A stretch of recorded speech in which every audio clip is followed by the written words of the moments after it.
Welcome to a new daily top Askreddit video. Today's topic: which cartoon character had the best character development and why? Philip J. Fry from Futurama. I know it's a comedy show, but the most heartbreaking moments involve Fry and just how much he means to everyone or how much he does to help. I am only just realizing his growth as a character as I grow older too. A down in the dumps, not so smart pizza delivery boy who is catapulted into a new life, and what does he do? Forgives his brother and appreciates his nephew, is best friends and roommates with a robot who has almost as many problems as he does, was the first kind person to Leela and was ready to die for her on multiple occasions. Saved the professor from humiliation, saves universe more than once and comforts his mother just by dream hugging her, secretly knowing that's what they both needed. Fry deserves more love and appreciation. Edit. Thank you everyone for the awards and replies. I wrote this at 1 AM and had a good dopamine boost from all the upvotes and replies. My first silver award was from a comment on r/Futurama. Do all these awards feel like they come from the right place and right time? Maybe I'll go buy some poplars. Bam. The episode about how he thought his brother took his name hit me hard. Here lies Philip J. Fry, named for his uncle to carry on his spirit. That shit broke me. That episode with his mom is fucking devastating. The pause before he hugs her is heartbreaking. I love that show. Edit. There you go, you sick people. Everyone always mentions the episode with Seymour the dog or his nephew when talking about emotional Futurama episodes, but this one is the one that broke me. I loved that the show never forgot to acknowledge the life he left behind. Coco from Emperor's New Groove. Spoiled brat with everything, to spoiled brat with nothing, to less spoiled brat learning about teamwork, to fairly normal person, to getting everything back but not being spoiled anymore, but rather respectable. That scene where he saved Pasha's life and was celebrating was a true turning point. He realized he could get a great feeling by doing good rather than just fulfilling his own desires. Also a good lesson for the target audience. Edit. Spelling. Nobody's that heartless. Asterisk wipes the dust from my eyes. Asterisk. My favorite thing is that by the end of the movie, Coco hasn't flipped 180 and become a completely different person. He's considerate now, but in a way that makes it more funny / joking than being a douchey bag. I love how he tries to play off his decision to not destroy Pasha's village as just deciding he didn't like the place anymore. He's a better person, but clearly still has a bit of an ego and doesn't want to seem like he's gone all soft. While Tuco is the best one, Angela's decay into insanity was good. Sure, she starts evil, but all her frustrations add up. People always forget, yeah, she's evil, but she's only 14 years old. Kids already struggle with empathy and she was raised by Ozai to be perfect and cruel. She's also been neglected and probably emotionally abused. The only way she got any affection was being cruel and perfect in her dad's eyes. So that's what she was. I mean, still evil, but I have empathy for her too. I think it's interesting that the thing that really pushes her over the edge is Mai and Tylee abandoning her. They were the only two people who actually cared about her on a personal level. And she alienated them too. And once they're gone, she has absolutely no support network. Ozai is the real monster in all of this. He nurtured the worse in Angela, praising her powers, while showing disdain for Tuco's softer nature. Your sister was born lucky. You were lucky to be born. What a grade A prick. Her dichotomy from Tuco is so stunning. Tuco starts very hot-headed and fueled by angst. He's always offensive and never stops to think long about his actions. From the start, Angela is very calm, cool, and calculated. But by the end of the series, during their final Ajikai battle, the roles are reversed. Tuco has found true inner peace as it's reflected in his mostly defensive movements during the battle. He rarely moves from the same position. Meanwhile, Angela is unhinged, finally derailed by all her flaws, and is flying around throwing fire at a whim. Fuck, what a good show. Edited to fix, he's mostly defensive in the final battle, not offensive. Angst. Well played. I feel like Hank Hill really grew throughout the series. It's really a show about the father-son relationship, and you get to see how his relationship with Cotton affected him. He doesn't fully understand Bobby, but I think his motivation in trying to comes from not wanting to be like Cotton. I always liked how Bobby turned out to be good at identifying meat and was good at grilling, and it made a bond between him and Hank despite all of their differences. Bobby was also one hell of a shot with a rifle. Carl from Up.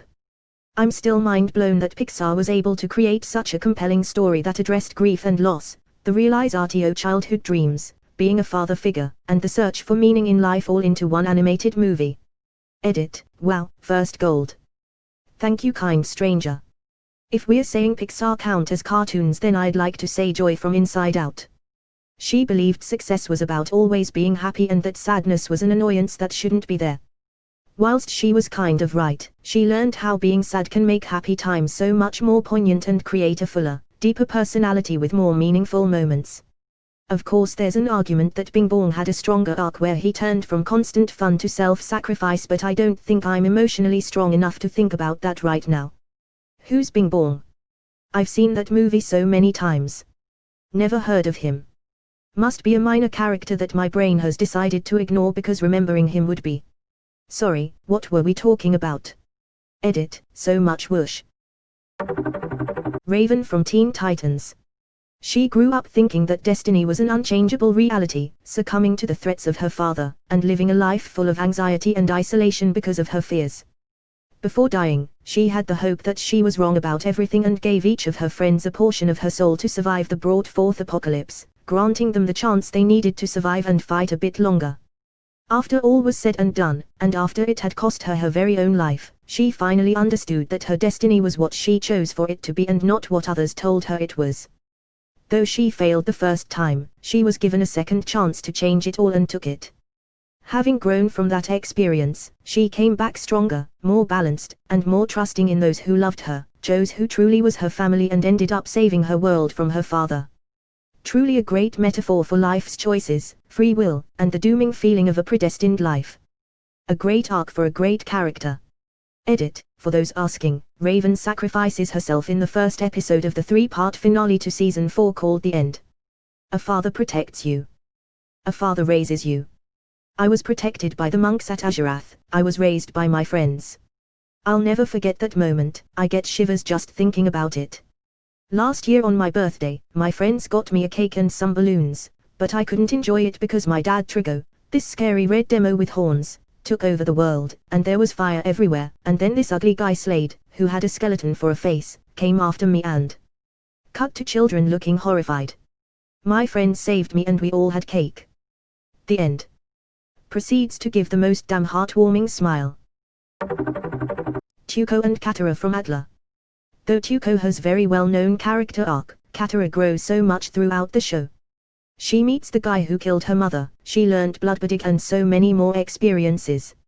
She grows from a mere child to a strong young woman.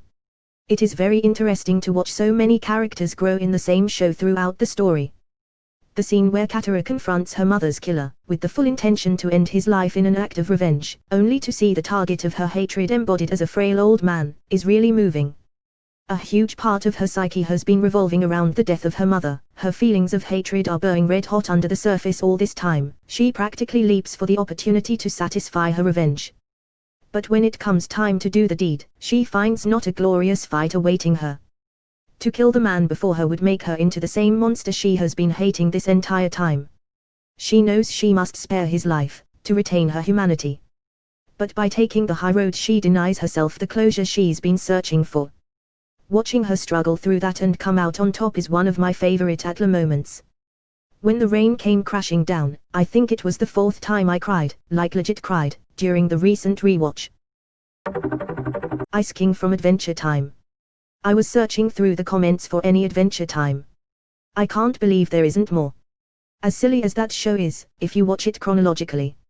Every character goes through major changes within themselves and with each other.